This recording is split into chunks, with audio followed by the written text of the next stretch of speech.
Hello! We're going to talk about the Romantic era, and we're going to focus on one particular composer, Hector Berlioz. Now, when contrasting the classical era with the Romantic era, it's good to jump right into the music and start listening to examples. Today, we're going to jump right into Mozart Symphony 25 and give this a quick listen.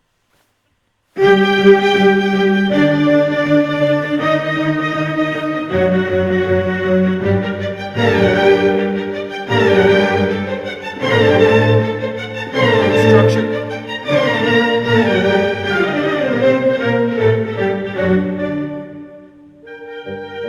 Beautiful, but formulaic. Perfection in the form. That's what the classical era was all about.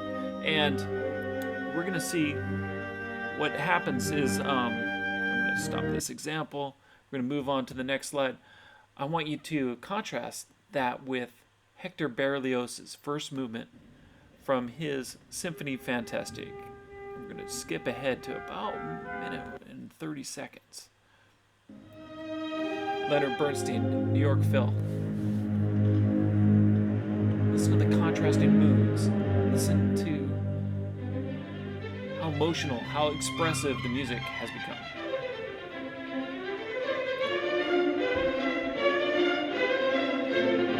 From 1777 to now to 1830.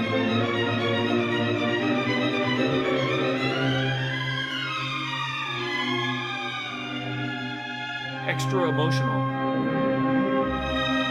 You can immediately tell some striking differences between these two styles of music.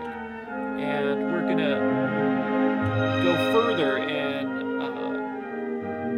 dissect a little bit of the notion of what went behind the Symphony Fantastique. But we're gonna stop this example and move on and talk about some of the differences and the main characteristics of the Romantic style and the parallels in the arts.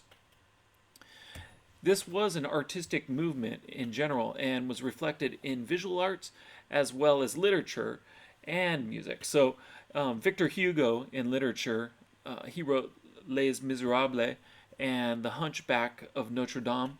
And Eugene Delacroix's art, he had a passion for the exotic and dramatic, and his content was often very dark, and as well as Victor Hugo's. And Hector Berlioz, he was quoted as saying, "Music should be more than agreeable sounds." So it wasn't all pleasantries and trying to perfect a structure, a sonata form, like in the classical era. No, they're breaking the rules now, and they're trying to depict the complete human array of emotions and feelings. Here's Victor Hugo's book covers, Les Miserables and Hunchback of Notre Dame, the horrific poverty, the grotesque hunchback, just the dark side of literature in a way, the death of Sardanapalus. You're starting to see these kinds of images that are just not your regular easygoing topics for art, okay? And same with Hector Berlioz in Symphony Fantastique. It really does go to the dark side. More contrasting information, classical era, 1750 to 1820. The top composers there were Haydn, Mozart, and Beethoven. They were more humanistic than the Baroque era, and that's for sure. The music still stopped all of a sudden, and it was balanced perfectly, and they had found a structure, a form called sonata form that really made the music put it in an archetype form, and so they had a reliance and an adherence to the sonata form, and the music strove to express through that form. Especially its main innovator there, Haydn, expressed the form itself was an expression, and of like heightened like really great architecture. It it was a solid structure. Um, Individual expression was limited though because of this form. They didn't seem to run the gamut of emotions and expressions. That came later with the Romantic era. Let's contrast it. The Romantic era, roughly the years span 1780 to 1910. The composers, Beethoven being a pivotal figure, being in both the earlier classical era and the Romantic era, and Schubert, Wagner, Berlioz. The music was more expressive than the classical era, and it broke the rules of form, harmony, and rhythm to be more expressive. So, in all areas, the music was more elastic and enabled them to go and attack all these new emotions. They wanted to shock and awe, they wanted to show apprehension, not just perfection. So, it was influenced by literary, artistic, and philosophical ideas. So the cross mingling of the arts, the literature, the visual art, and the music commingling, helping each other to express philosophical ideas of the day. Um, it's programmatic. And more music was trying to depict something that is real. That's what program music is. So, and individuality of expression was paramount. You're trying to be a unique composer, and that was uh, something that was extremely important. And you wanted to be unique. You did not want to just be another version of an older style. So,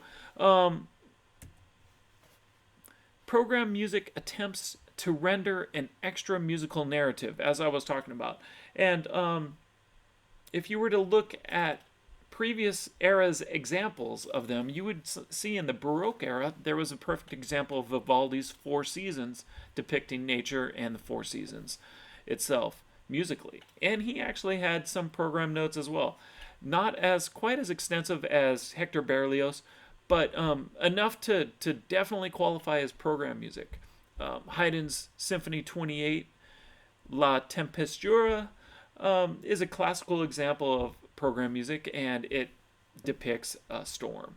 Berlioz's Symphony Fantastique is an early romantic example, 1830, and this has extensive program notes. And the thing that's different, and there's a slide coming up that talks about this, that he wanted to make sure that the audience read the program so that they would understand his intentions and they would see the storyline unfold with the music. Remember, this is instrumental music. It there's no words to convey the storyline. So Berlioz wanted the audience to actually read these notes before they heard the music, and that's a big deal. So here he is, Hector Berlioz, French Romantic composer, 1803 to 1869. He was born in southeastern France, about 350 miles from Paris, France, pardon me. And what is he known for? Mostly he's known for his individuality, his unique character and compositional style. His program music and dramatic music, his dramatic flair that he infused into all the music that he wrote. His treatise on orchestration, that's still used to this day. He wrote a guide for combining the instruments and using them in larger numbers. The orchestras of that day had grown to maybe 150 members sometimes, which is quite different from the classical era. Berlioz was also known as a virtuoso conductor. His main influences were Beethoven, Gluck, Shakespeare, and he was also a friend of Delacroix's. So Beethoven, he attended as many Beethoven concerts as he could while he was in Paris.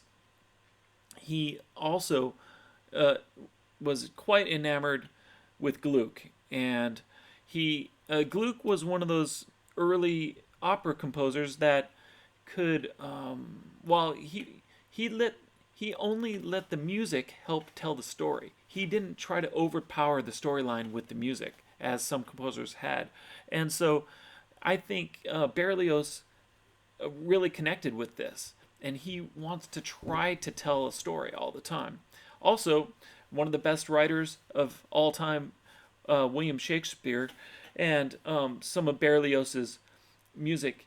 Actually, he set some music of to Much Ado About Nothing, one of Shakespeare's works, and he set that to music. So, and being a friend of Delacroix's, he interacted with this significant visual artist, and those ideas were being infused into his music as well. So, biographical background: he spoke Czech and German, Italian, and French, and he played flute, guitar, and some piano.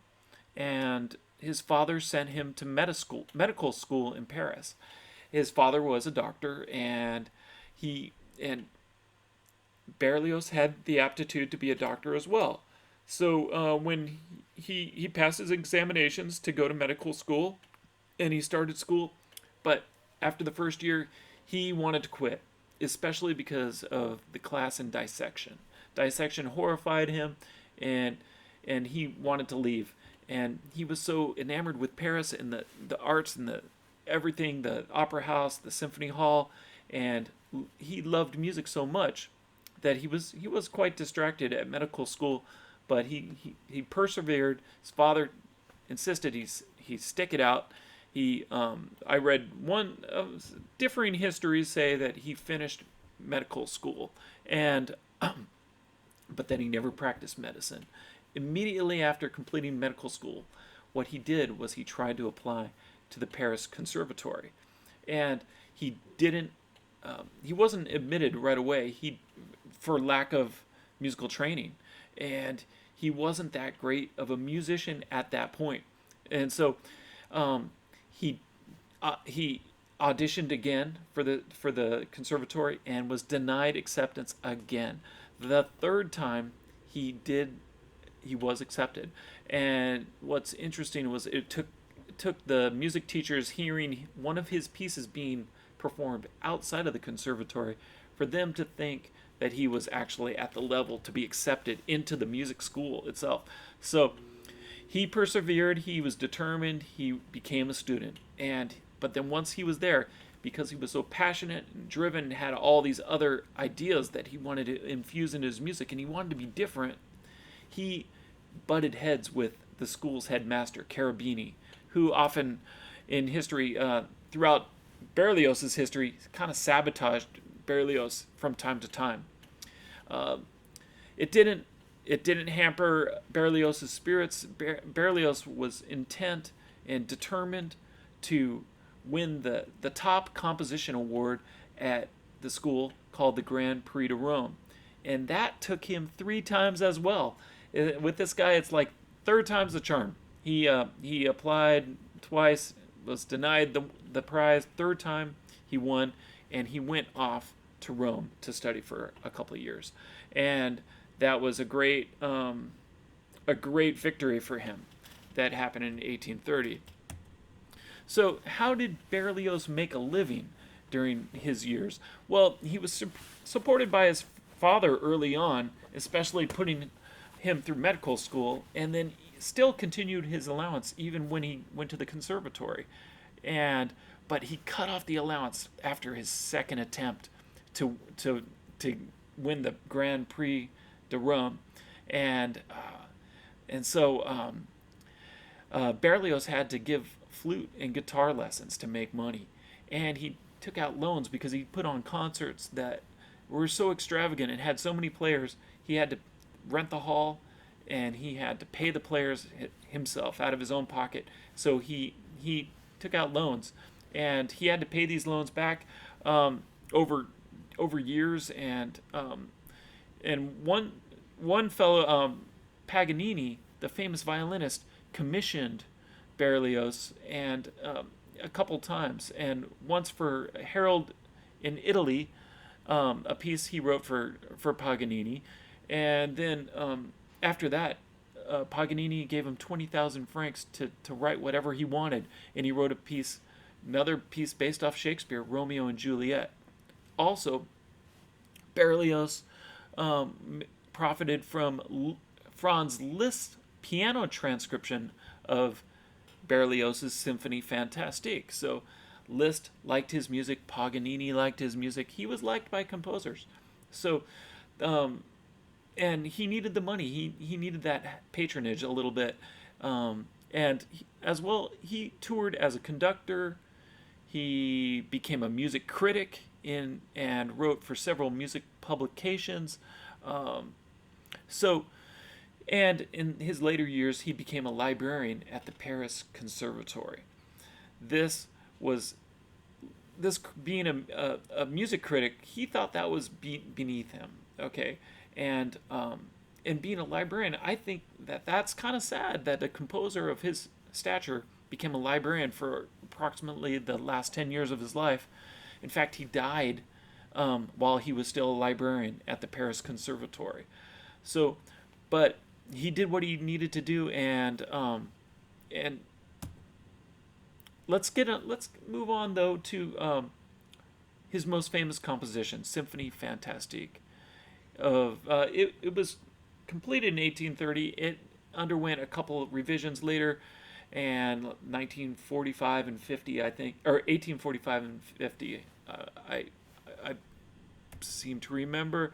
The inspiration of this came from an actress he saw when he saw the Harriet Smithson acting in William Shakespeare's Hamlet, and she was playing the role of Ophelia. Okay, so being an Irish actress, she spoke English and he spoke French, and they didn't understand each other. He made advances to her and she rejected them, but he was still obsessed with her and went to all her performances. Okay, so now she kept rejecting him, and he was so sad but emotional. He put it all into his music. I would say this is a perfect example of programmatic music or program music. It's trying to tell a story, the story of his love and obsession with Harriet Smithson, and he puts it in 5 movements. And throughout the movements, there's a perfect example of her. He portrays her with this musical phrase that's right down here. This is called, and he calls it his idée fixe. And this little melody portrays Harriet Smithson, throughout the entire 5 movements of Symphony Fantastique. It sort of jumps in and out of different textures and different moods, and romantic music is constantly changing. And well, I'll tell you, there are specific slides coming up that will show you the idée fixe, and we're going to concentrate on the 1st, 4th, and 5th movements. But for now, we're going to hear a little example I recorded earlier because none of the younger trumpet players were available this morning, but you can see the idée fixe. Sing it.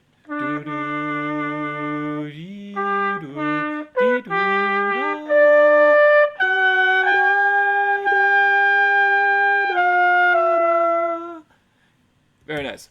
Okay, so let me show you the names of the different movements of Symphony Fantastique. Number 1, we have Passions. This is the movement where he falls in love with Harriet Smithson. All is good. Everything's going well. He's making overtures. He's not getting a whole lot of play back, but it's very positive. He likes being in love. Okay, and then he goes to a dance, a ball, in movement 2, and she reappears to him. She had appeared in the 1st movement. She appears through all of these, of course, and then movement 3 is a scene in the fields, an outdoor pastoral movement, and it's symbolized by a couple of shepherds having a conversation on the English horn, and she jumps into his mind again. He can't avoid her. He goes out to the country, tries to get her out of his mind. She's still there. So, and then he finally starts realizing maybe she doesn't love him, and he gets kind of sad and dark, and so he thinks, well, if he can't have her, he's just gonna murder her. And so in movement 4, he murders her, and then he's being executed. He's marched to the scaffold, where the guillotine is gonna chop his head off. And this indeed happens musically, and his head gets chopped. You hear the head um, fall down, and then the people applaud. And then in movement 5, you're gonna see, this is called "Dream of a Night of the Sabbath," and this is a witch's Sabbath, and you're supposed to understand that the witches are all celebrating that he's dead. They're celebrating around his corpse, and Harriet Smithson arrives once again in form of the E de Fix, and in a diabolical sounding E flat clarinet solo that plays very whimsically and dances around his corpse as well. So this is um, this is a real tight version of what he was trying to explain. It's about a 50-minute piece, and I hope you all explore the piece and read all those programs. And we're gonna see on the next slide that, as I was saying earlier, I want you to know Hector Berlioz requested that explicit program notes accompany performances of Symphony Fantastique so that the audience would understand his dramatic intent. So these next few slides are the actual program written by Hector Berlioz himself. So I'm not going to read them all, but I'm going to read parts of 4 and 5, and I suggest you read these programs to yourself before listening to the movements, and see if you can follow along. He really he was clear about his intentions, and like I explained earlier, part 1, daydreams, passions. He's just infatuated with her, obsessed, and you have a sweet version of the E de Fix. And we will play that, okay, so you can hear it. This is a nice example.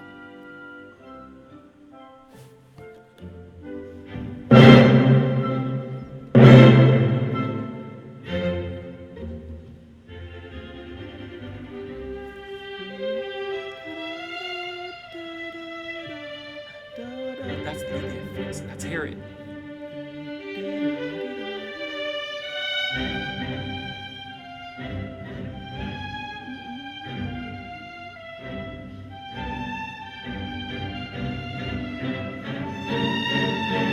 The continuation of the phrase. Okay,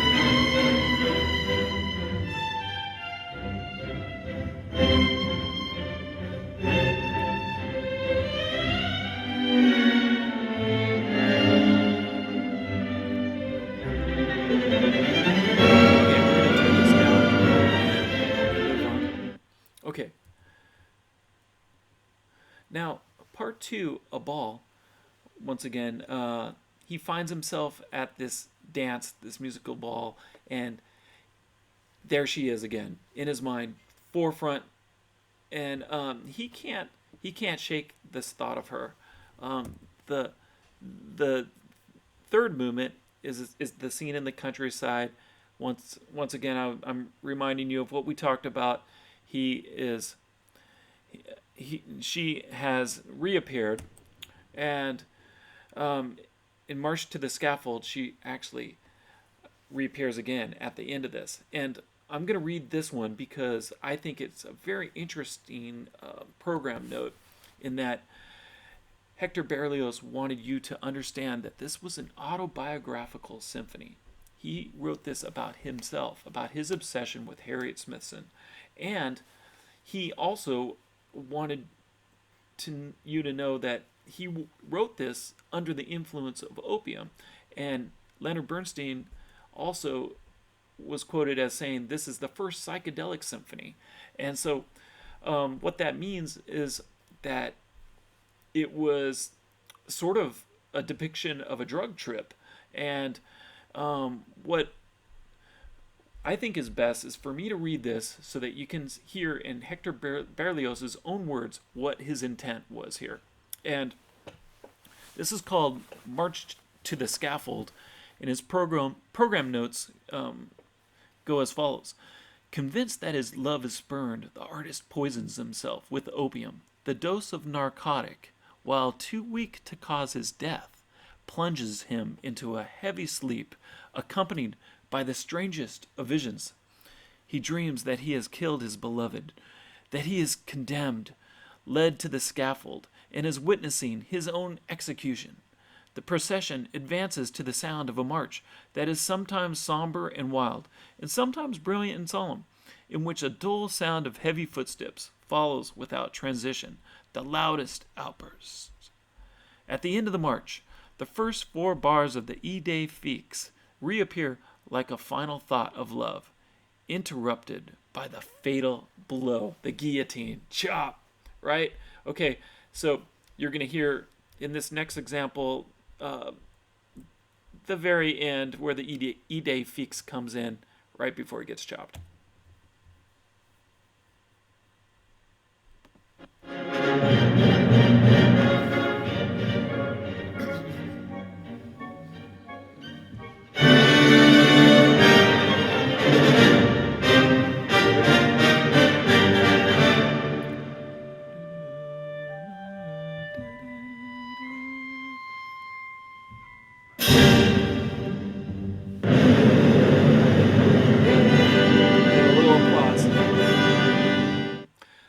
So that is a musical portrayal of the execution, and that's some romantic music right there. So they're portraying some really dark stuff, and it makes life more interesting. And we're gonna continue. The conclusion of the symphony is part 5, after he's died, in the Witch's Sabbath.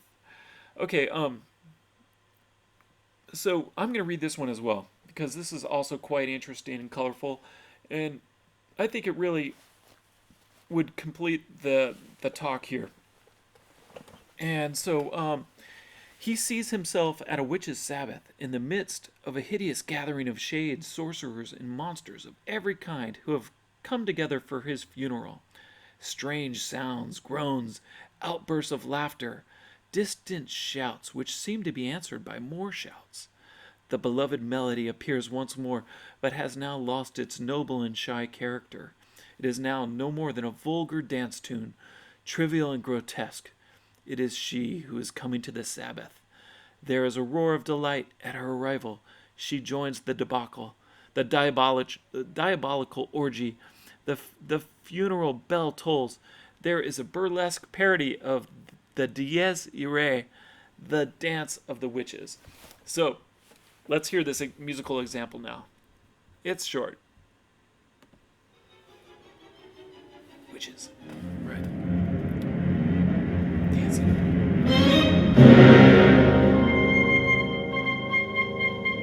Wait for the Idée fixe. E-flat clarinet comes in pretty soon.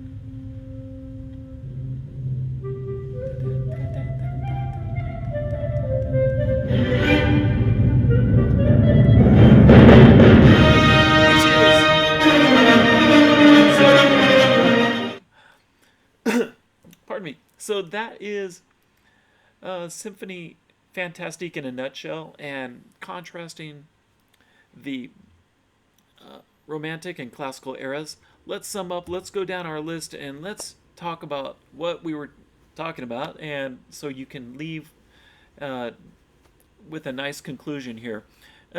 Remember, the Romantic era was marked by more expression than the Classical era. They had more to express. They felt that they weren't just trying to aspire to the classical role models of music.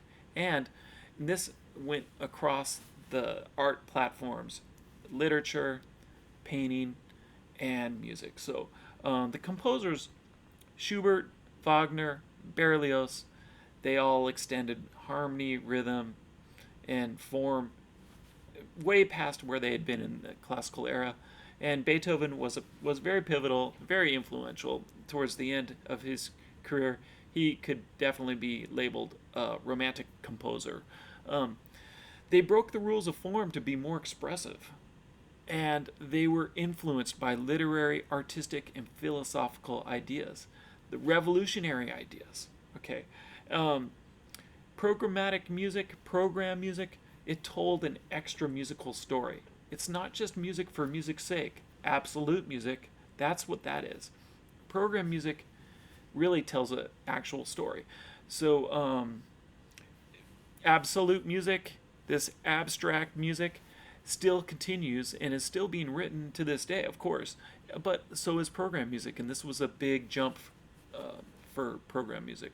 Also, uniqueness, individual expression was paramount in the Romantic era, and it's exemplified in the music of Hector Berlioz. So I hope you enjoyed this little talk, and I hope you all read a lot of nice readings about Hector Berlioz and listen to all the listening, listen to all the romantic composers you can, and that's it for today, and thank you very much.